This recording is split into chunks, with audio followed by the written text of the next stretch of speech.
கனமழை முன்னெச்சரிக்கை நடவடிக்கைகள் குறித்து சென்னை தலைமைச் செயலகத்தில் முதலமைச்சர் மு.க.ஸ்டாலின் மாவட்ட ஆட்சித் தலைவர்களுடன் காணொலி காட்சி வாயிலாக ஆலோசனை மேற்கொண்டு வருகிறார்.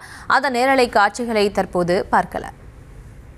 இது தொடர்பான விவரங்களோடு இணைகிறார் நமது செய்தியாளர் பாரிகார்த்திக். வணக்கம். மேலும் விவரம்.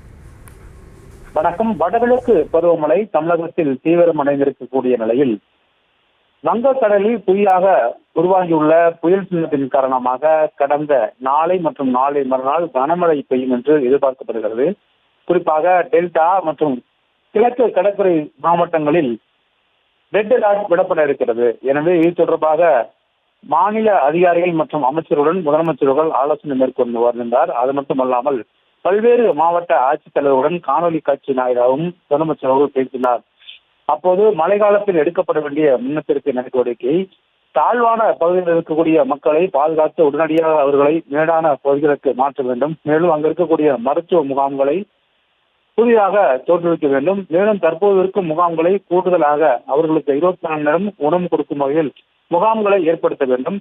தொடர்ச்சியாக கால்நடைகளை பாதுகாக்கும் பொருட்டு ஆங்காங்கே மருத்துவ கால்நடை முகாம்களும் அமைக்கப்பட வேண்டும் உள்ளிட்ட பல்வேறு விஷயங்களை முதலமைச்சர் அவர்கள் உத்தரவிட்டிருக்கிறார். அதன் அடிப்படையில் தான் தற்போது இந்த மழைக்கால முன்னெச்சரிக்கை நடவடிக்கையாகும்.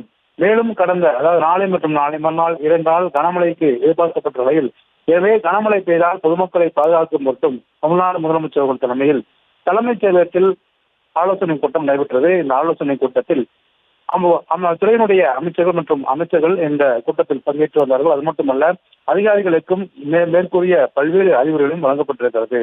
குறிப்பாக பொதுமக்கள் எந்த விதத்திலும் பாதிப்படைந்துவிடக் கூடாது என்பதற்காக அரசுடைய முன்னெச்சரிக்கை நடவடிக்கை தேவைப்பட்டால் கூடுதலாக முகாம்களை உருவாக்க வேண்டும் என்றெல்லாம் கூட முதலமைச்சர்கள் அவர்களுக்கு உத்தரவிட்டிருக்கிறார். விவரங்களுக்கு நன்றி பாரிகார்த்திக்.